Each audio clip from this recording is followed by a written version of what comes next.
Olá pessoal, aqui é o Tony da Auto Checkup, fazer um diagnóstico numa Zafira bonita aqui, ó.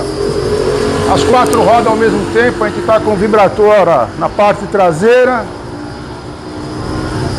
Na parte traseira, que nós já vamos medir temperatura de amortecedor e também danos que possa ter. E na frente, tá? Esse carro faz um barulho muito forte na frente, muito, né? Ele faz alguns barulhos, na grande verdade. E olha aqui, ó. Olha que barulheira danada.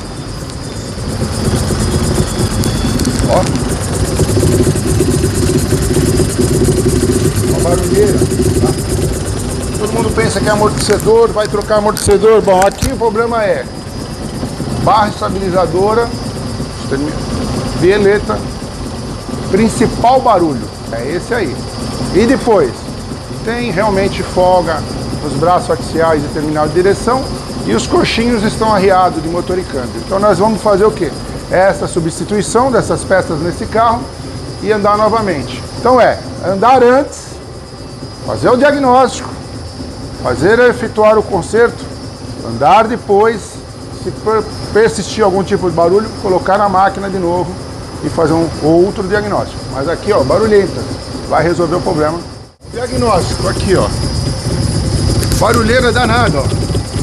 Tá? Barulheira danada, que você não consegue ver, na verdade. Só que com a máquina, olha só, vai diminuir, mas não vai sumir, ó. Sumiu, praticamente diminuiu, tá? Ó. Vai voltar. O que é isso aqui? Realmente isso aqui é barra estabilizadora e letra, principal barulho. Tem os acessórios, terminal de direção e braço axial, isso também tá ruim. E os coxinhos de motor e câmbio. Mas principal aqui, ó. Segurei a barra, barulho sumiu. Isso evita se jogar dinheiro fora, gastar em abundância, desnecessariamente. Quem gosta do nosso conteúdo, se inscreve no nosso canal e dá o seu like se você gostou ou não gostou e acompanha a gente. E peça alguma coisa que a gente possa ajudar em outros serviços. A gente aí também tem na área de elétrica e eletrônica, na parte de suspensão, na parte de freio e carro asiático também, que tem bastante algumas informações. Se precisar de nós, tá lá no canal.